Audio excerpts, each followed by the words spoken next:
How to remove carpet. All right, we are installing vinyl plank flooring in our closet. So I'm going to show you how to remove carpet. So I have some tools, a hammer.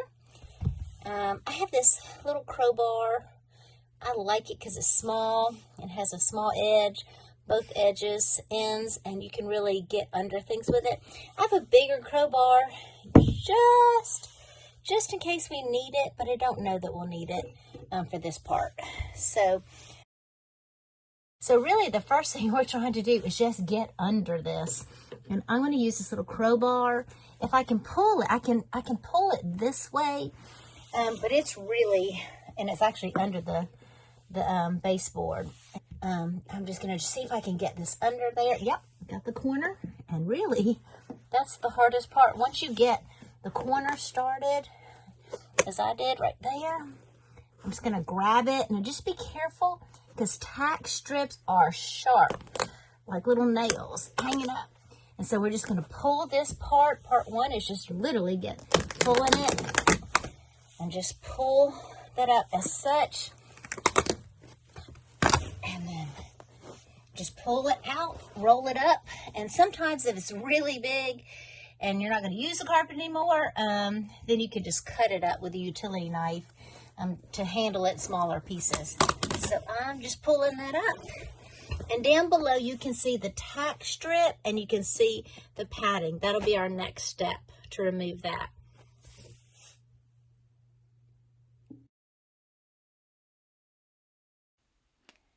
Just keep pulling and rolling up the carpet.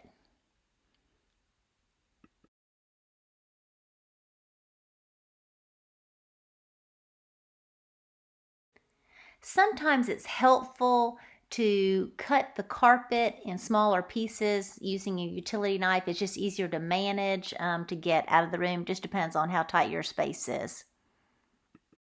Now to remove the padding. After you pull up the padding, there are staples that are going to be in the plywood that was holding the padding in place. I just use vice grips, and this is tedious. It takes some time, but just use a pair of vice grips and go through and pull up all the staples because you're going to need that. You're going to need to remove all those staples before you can put your new flooring down. Sometimes you can, if one breaks off, you can hammer it in, but for the most part, it's good to use vice grips and just take the time and due diligence to just pull out each staple. Be patient. It'll be worth it. All right, we are removing carpet. And to remove carpet, we've already put out the carpet, part of it, and then the padding underneath. And we have to remove these tack strips. So a tack strip has literally little tacks, as you can see along the way. See these tacks? They are sharp. That holds the carpet in place around the perimeter of the room. What you're trying to do when you get the tacks out is you see these nails. They're nails that are holding the tack strip in place. And that's really what your focus is. You're trying to get a flat bar under that and pry up those nails. It's really easier if you can keep it in one piece. The tack strip, I'm not exactly sure how long there, maybe like 4 feet, something like that. But then in turn, you can slowly pull them out. Just get a flat bar and keep working it all the way down until they come out. Move that. And then I'm trying to get under this with my crowbar. There we go. And we're going to slowly pull it up. To me, it works better if you can take the crowbar and work it down the tack strip.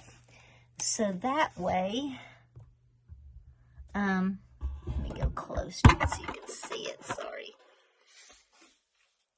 That way you can pull it up. And if you can keep the piece together, it makes it easier. Oh, look at that. Just straight up. And then I'm just going to, again, put my crowbar. Move my camera. Sorry, trying to make it so you can see. And you can see that nail is already coming up. So that is really helpful. Just carefully get your crowbar under there or your flat bar. I like this little small tool.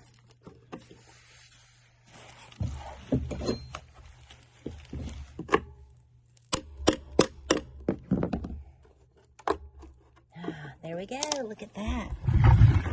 Looking great. Now just continue removing the tack strip all the way around the perimeter of the room. This is just really about perseverance. And now you're ready for the new flooring. It was worth all the effort to remove the carpet. Click the link in the description for the corresponding blog post and for other related links. For more DIY home improvement projects, visit lifewithneilandsuze.com.